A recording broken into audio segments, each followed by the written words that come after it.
sister insinuated paternity test on my kid. Once she got pregnant, I did the same, and she got divorced. Okay, I need to vent because I feel like I'm about to lose it. My sister Rachel, 33, female, has always been the family's troublemaker, but she took things to a whole new level last weekend. For context, I'm Ace, 35, female, married to Nate, 38, male, for 15 years. We've got 2 kids, Max, 5 months, and LLA, 3 feet and up. Up until now, life had been relatively peaceful, but Rachel decided to turn my dad's 70th birthday into her personal circus. To give you a little backstory on Rachel, she's the type of person who can't stand not being the center of attention. Like if someone else is in the spotlight, she'll do whatever it takes to shift it back to her. Growing up, she was always the loud one, the dramatic one, the funny one, except her humor usually came at someone else's expense. And somehow, she's managed to carry that energy into adulthood. So, Dad's birthday was supposed to be this big, happy celebration. Mom and I had been planning it for weeks, getting the food, decorations, and guest list just right. Rachel? She didn't help with a single thing. She didn't even RSVP until the night before. Typical. The day of the party started off great. We had a mix of family and close friends there, and everyone was in a good mood. Max, my little chatterbox, was running around telling anyone who would listen about his latest science project. He's obsessed with volcanoes right now and spent like an hour explaining how he made a lava explosion at school. Even Dad, who usually isn't one for long conversations with kids, was totally entertained. Then, just as Dad was starting his speech to thank everyone for coming, Rachel waltzed in. And I mean waltz, she was an hour late.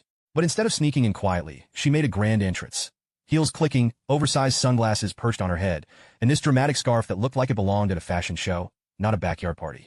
The whole vibe shifted. People stopped what they were doing to look at her, and Dad paused mid-sentence. Instead of apologizing for being late, she laughed and said, "Sorry, I got caught up.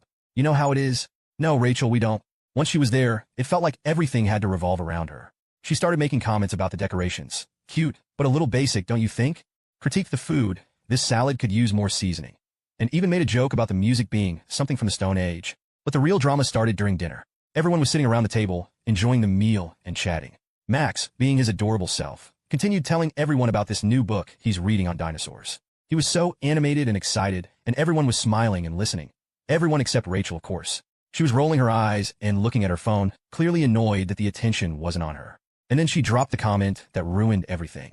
Rachel leaned over to her husband, Jake, and said in this exaggerated whisper, but loud enough for the whole table to hear, "Isn't it funny how Max doesn't look like Nate? He kind of looks like Alex, doesn't he? Alex is my ex-boyfriend from college. We dated for a few years, but it ended ages ago. Nate knows about Alex, of course. It's not some big secret. But for Rachel to bring him up like that in front of everyone, it was so calculated." The table went silent. Nate froze, his fork hovering midair. I could feel my face getting hot, and I blurted out, "What's that supposed to mean, Rachel?" She shrugged, all fake innocence. "Oh, nothing. I was just joking. Don't be so serious." But the damage was done. Nate didn't say a word. He just stared at his plate, his jaw tight. My dad awkwardly tried to change the subject, and everyone else started murmuring to each other. Rachel, meanwhile, looked thrilled. The rest of the dinner was a blur. I couldn't even taste my food because I was so angry. Every time I glanced at Nate, he was quiet, his face blank, but I could tell he was stewing.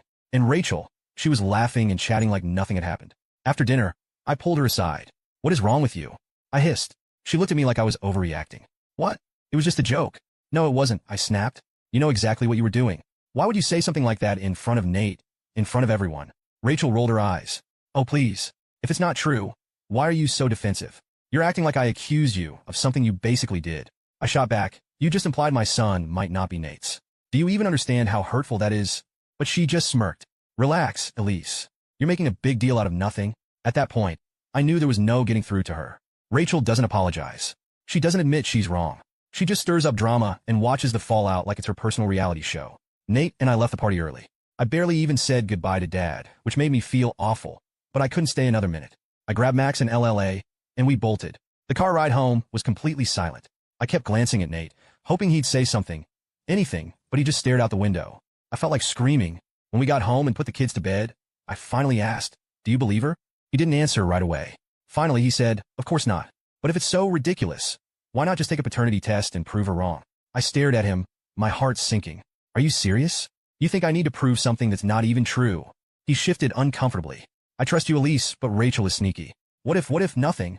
I snapped. "You're supposed to trust me, not her." We went to bed without resolving anything. I couldn't sleep. I just lay there staring at the ceiling, feeling like my world had shifted. Rachel had planted a seed of doubt, and I could feel it growing. The next morning, I woke up hoping the tension from last night would magically disappear, but of course it didn't. Nate had already gotten up and was in the kitchen with Max and LLA. The kids were chattering away about pancakes, but Nate was unusually quiet. It wasn't his usual, still waking up quiet. It was that heavy, awkward silence that had been hanging around since Rachel's stupid comment at the party. I poured myself some coffee and tried to act normal, but it was hard to ignore the elephant in the room. Nate was playing along with Max and laughing at his little jokes, but I could see the wheels turning in his head. I knew he was still thinking about it. It was driving me crazy. I mean, I knew the truth. I had nothing to hide, but Rachel's words had done their damage. She planted this ridiculous idea in Nate's head, and I couldn't figure out how to undo it. Later that day, after the kids went down for their naps, I finally brought it up. So, are we going to talk about it? I asked, trying to sound calm, even though I felt anything but. Nate sighed and ran a hand through his hair. Talk about what? He said, like he didn't know exactly what I was talking about. You know what Rachel's comment was? I said. You've been acting weird ever since. He leaned back on the couch, avoiding eye contact. I told you I trust you, Elise, he said after a long pause. Do you? I pressed because it doesn't feel like it. You've barely said 2 words to me since last night. He finally looked at me, and I could see the conflict in his eyes. It's not that I don't trust you, he said, but Rachel, she's always been sneaky. What if she knows something we don't? That hit me like a slap in the face. What are you even talking about? I snapped. Rachel doesn't know anything. She was just stirring up drama, like she always does. Nate didn't respond right away. When he finally did, he said, I just think if it's not true, then why not take a test and put this to rest? I couldn't believe what I was hearing. Because I shouldn't have to prove anything to you. I said, Max is your son, Nate. End of story. You either trust me or you don't. He didn't say anything, and that silence was louder than any argument we could have had. The rest of the day was tense. We tried to keep things normal for the kids, but it was clear something was off. Max, being the observant little kid he is, even asked me at one point, Mommy, are you mad at Daddy? I told him I wasn't, but the truth was I was furious. By the end of the weekend, the tension was unbearable. Nate was still stuck in his head. I hated it. Our marriage had always been solid, but Rachel's comment had shaken something loose, and I didn't know how to fix it. The worst part was I couldn't stop thinking about it either. Not because I believed there was any truth to what Rachel said, but because it felt so unfair. I hadn't done anything wrong, and yet here I was, stuck in this mess she created. It didn't help that Nate started acting distant. He wasn't outright accusing me of anything, but there was this weird tension between us that wouldn't go away. Every time we had a minor disagreement about what to make for dinner or whether Max should watch another episode of his favorite show, it felt like there was this unspoken thing hanging over us. And then there was Rachel. She hadn't reached out since the party, which wasn't surprising. She probably thought she'd done her job and could sit back and watch the chaos unfold. That's the thing about Rachel. She loves to stir the pot, but she never sticks around to deal with the aftermath. My mom, on the other hand, called me the day after the party to check in. She noticed that we left early and wanted to make sure everything was okay. We're fine, I lied. Just tired. Mom paused like she didn't quite believe me. You know, Rachel didn't mean anything by it, right? She said. I almost laughed. She didn't mean anything by it, Mom. She basically implied that Max isn't Nate's kid in front of the entire family. Mom, she said, she was just joking. You know how Rachel is. She doesn't think before she speaks. That's not an excuse, I said. She knew exactly what she was doing. Well, Mom said after another long pause, you know how she gets. She probably just felt left out. Everyone was doting on Max, and she probably wanted some attention. I didn't have the energy to argue with her, so I just said, yeah, maybe, and ended the call. But inside, I was seething. Rachel didn't feel left out. She wasn't some innocent kid acting out for attention. She was a grown woman who deliberately tried to mess with my family, and she'd succeeded. The days that followed were tough, and I wasn't fighting outright, but there was this undercurrent of tension in everything we did. Every time I looked at him, I could tell he was still thinking about Rachel's comment, even if he wouldn't admit it. By the end of the week, I was at my breaking point. Something had to give, but I didn't know what. All I knew was that Rachel had planted a seed of doubt, and it was growing like a weed, threatening to choke everything Nate and I had built. I don't even know where to start with this part because, honestly, it still feels surreal. I never thought my marriage would come to this. The idea of taking a paternity test for Max, our son, felt like such a slap in the face. But the tension at home was getting worse, and I didn't know what else to do. Nate wasn't outright accusing me of anything, but his behavior said it all. He started being distant, like emotionally checking out, and I hated it. It's not like he was cold or mean. He was still helping with the kids, still doing his usual routine, but there was this wall between us that I couldn't break down. Every time I tried to talk to him about it, it just made things worse. I told you I trust you, he kept saying. But actions speak louder than words, I replied. And his actions screamed the opposite. I caught him staring at Max more than usual, like he was looking for some proof in his face. At one point, I found him flipping through old photo albums, looking at pictures from when Max was a baby.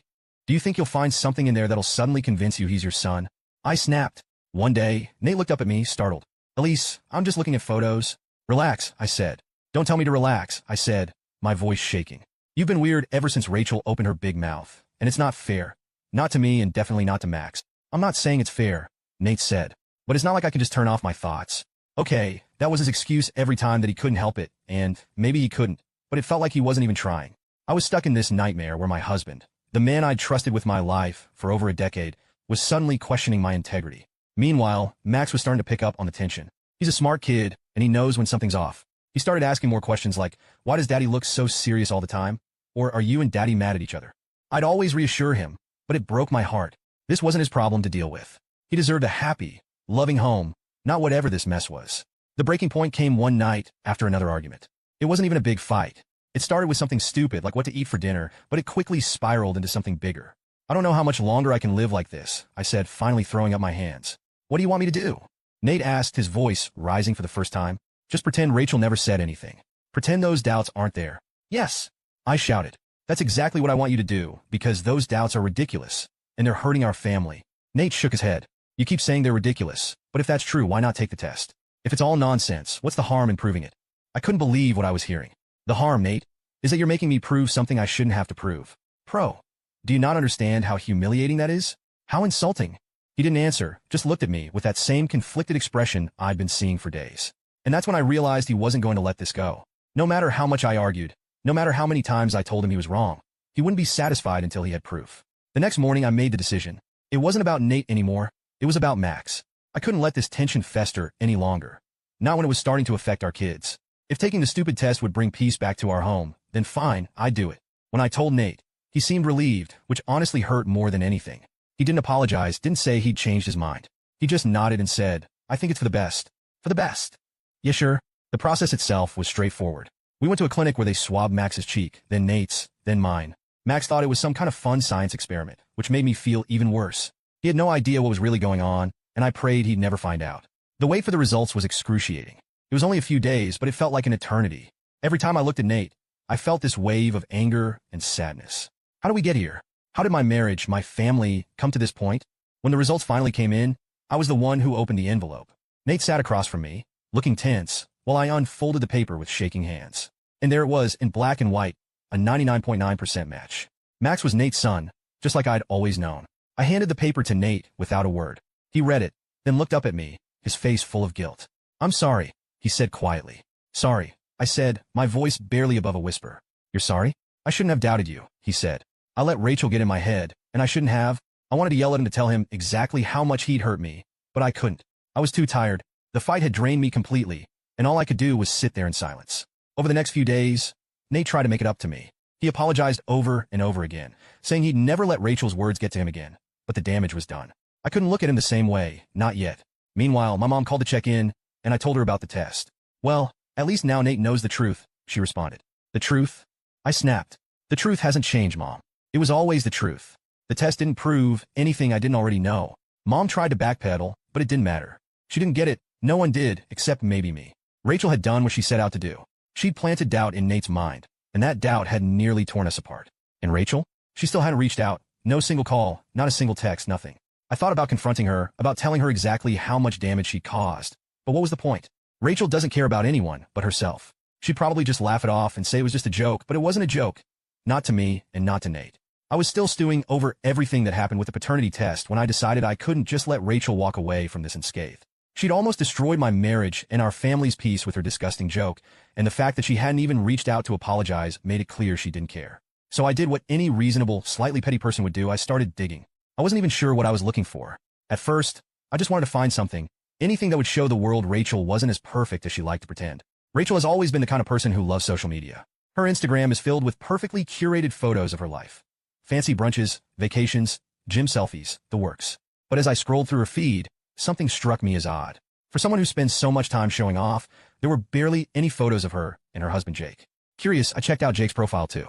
It was sparse, which wasn't surprising since he's more of a low-key guy, but even there, something felt off. He hadn't posted anything about Rachel or their life together in months. It was like they were living completely separate lives online. That's when I started to think, if Rachel was hiding something, it wouldn't be on her public Instagram. She's not stupid. She knows how to keep up appearances. I decided to look further. I created a fake Facebook account, nothing too obvious, just enough to fly under the radar, and started poking around. Rachel had 2 Facebook profiles which I found interesting. One was her main account, which she barely used anymore. The other was an older account she'd apparently abandoned. I sent a friend request to her older account, and was shocked when she accepted it within a few hours. That's when things started to get interesting. The group she was in were the first red flags. I expected to see the usual stuff, mom groups, fitness communities, maybe some cooking tips. But no, Rachel was in a bunch of private groups that made my jaw drop. One group was literally dedicated to infidelity, with posts like, how to keep your side piece a secret, and signs your husband is starting to suspect. I couldn't believe my eyes. Rachel was actively commenting in these groups, giving advice like, always have a backup story, ladies, and use a different name on dating apps. Trust me, it works. It was sickening. She was out here wrecking her own marriage while nearly destroying mine, and she acted like it was some kind of game. But wait, it gets worse. As I kept scrolling through her Facebook activity, I noticed a name that kept popping up, Brandon. He wasn't in her friend list, but he was in the same groups, and they were interacting a lot. I decided to dig deeper, and sure enough, Rachel was messaging Brandon privately. Rachel wasn't just cheating online, she had an OnlyFans account. I couldn't believe it when I first found it. At first I thought, this can't be Rachel. There's no way. But as I scrolled through her content, there was no denying it. It was her face, her voice, her everything. She was using a fake name, but it didn't take much detective work to connect the dots. Rachel wasn't just posting risque photos. She was doing full-on explicit content and charging people for private messages and custom videos. And guess who her biggest fan was? Brandon. I was floored. This woman had been pretending to be the perfect wife, stirring up drama in my life, and accusing me of infidelity while running a double life as some kind of OnlyFans star. At this point, I wasn't even sure what to do with all this information. Part of me wanted to send it all to Jake right away, but another part of me hesitated. I didn't want to destroy his world without being sure of my next move. Things got even messier when Rachel announced she was pregnant. She made this big deal about it on Instagram, posting a picture of her ultrasound with the caption, "Our little blessing is on the way." The timing couldn't have been worse. For one thing, Rachel and Jake had been trying for a baby for years with no luck. She used to complain about it all the time, saying it was unfair how easily other people got pregnant while she couldn't. So when she finally announced she was expecting, everyone was thrilled except me, because I knew the truth. I'd seen her messages to Brandon. I'd seen the videos, the photos, the comments. I knew Rachel was lying to everyone, pretending this baby was Jake's when there was a very real chance it wasn't. I decided to gather more evidence before making a move. I joined the infidelity groups under my fake account and started interacting with Rachel and Brandon. I pretended to be someone else entirely, asking for advice on how to handle an affair. Rachel was more than happy to help, of course, giving me all kinds of tips on how to avoid getting caught. Through these conversations, I learned even more about her relationship with Brandon.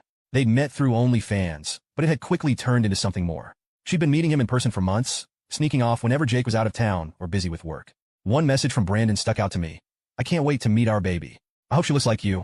I felt sick. Rachel wasn't just lying to Jake. She was setting him up to raise a child that wasn't even his, and she was doing it without a shred of guilt.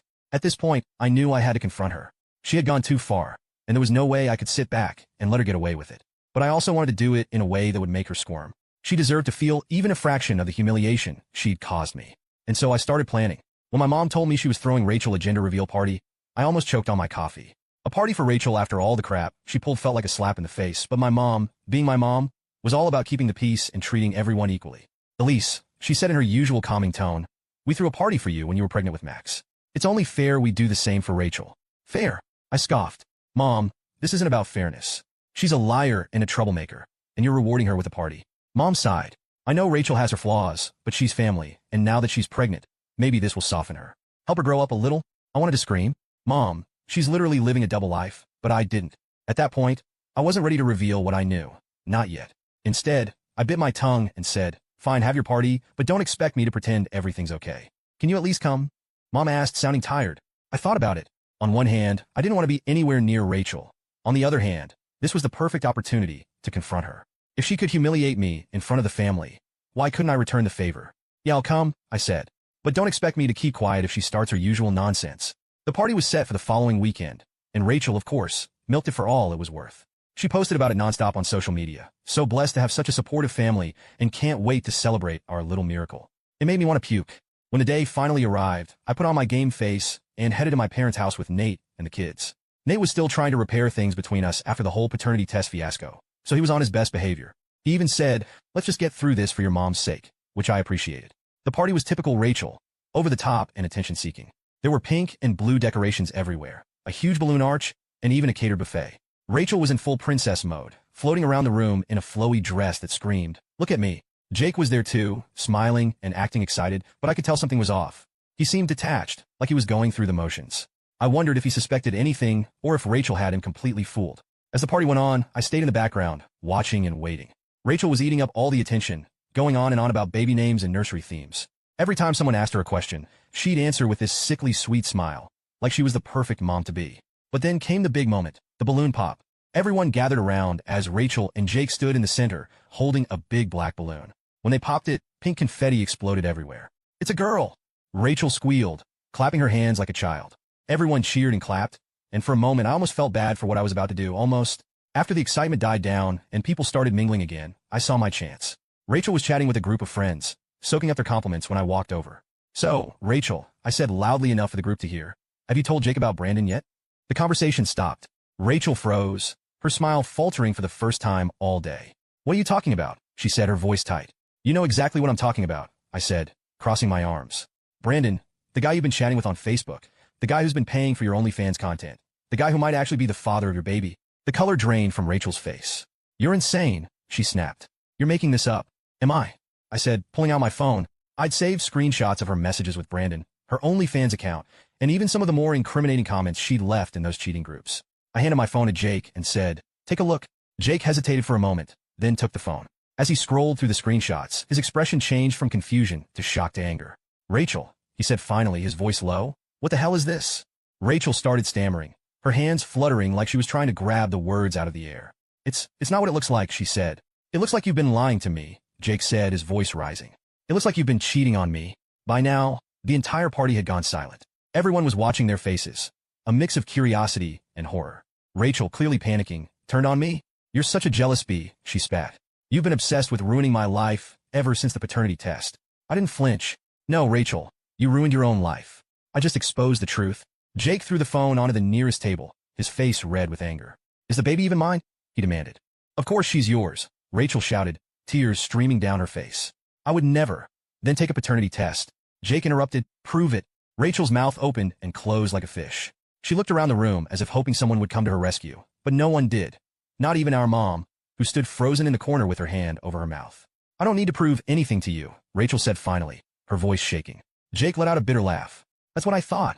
He turned and walked out, slamming the door behind him. Rachel collapsed onto a chair, sobbing, while the rest of us stood there in stunned silence. I expected my mom to start lecturing me about how I shouldn't have done this at the party, but she didn't. She just stared at Rachel, her expression a mix of disappointment and disbelief.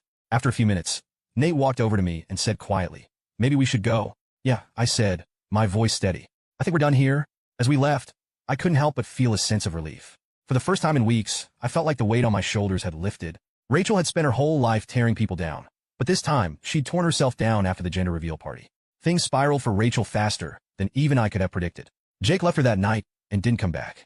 Apparently, he went to stay with a friend, and when my mom called to check on him, he told her he wouldn't be stepping foot in that house until Rachel took a paternity test. Rachel, true to form, refused. She dug her heels in and played the victim, acting like Jake was the bad guy for even asking. "How dare he doubt me?" she told my mom over the phone, sobbing loud enough for everyone in the room to hear. But her refusal only made things worse. Jake wasn't an idiot. He'd seen the screenshots, read the messages. He knew there was more to the story than Rachel was letting on, and honestly, so did everyone else. My parents were devastated. They'd always tried to see the best in Rachel, no matter how awful she acted, but this was a new low. My dad, who usually stayed out of family drama, sat her down one evening and said, "Rachel, if you don't take the test, you're going to lose your husband. Is that what you want?" Her response? "Maybe I don't want him anymore."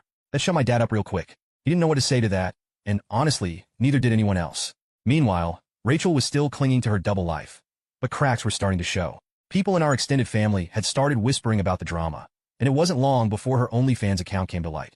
I didn't have to say a word. Someone else found it and shared the link around. Rachel tried to deny it, of course. "It's not me," she said, even though her face was literally all over it. "Someone must have photoshopped this to make me look bad." No one bought it. Then came the ultimate twist after Rachel gave birth. About a few months later, my mom called me the morning it happened, her voice shaky. "The baby's here," she said. "Okay," I replied cautiously. "And she doesn't look like Jake," Mom said quietly.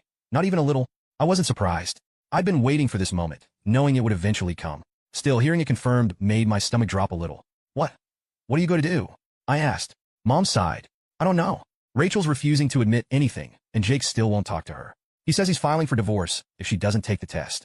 "Good for him," I said. It didn't take long for Jake to follow through on his threat. A week after the baby was born, he officially filed for divorce. Rachel predictably blamed me for everything. "This is all your fault," she screamed over the phone one night. "If you hadn't meddled, none of this would have happened. None of this would have happened if you hadn't lied." I shot back, "Maybe try taking some responsibility for once in your life." She hung up on me after that, which was fine by me. I was done wasting my energy on her nonsense. But Rachel wasn't done with her games. She started spreading rumors about me to anyone who would listen. According to her, I was a vindictive B***y who'd been jealous of her my whole life. She even tried to drag Nate into it, claiming he'd always had a thing for her, and that's why I was so eager to take her down. It was laughable. Honestly, Nate couldn't stand Rachel, and everyone knew it. Her attempts to smear me only made her look more desperate. The real nail in the coffin came when my mom overheard Rachel on the phone with Brandon. She'd gone to Rachel's house to help with the baby because my mom, bless her heart, still couldn't bring herself to completely give up on her. She heard Rachel talking in the other room. "She's beautiful, isn't she?" Rachel was saying. "I hope she looks more like me than you, though. I don't want anyone getting suspicious." My mom confronted her right then and there. "Rachel, is Brandon the father?" she asked, her voice shaking.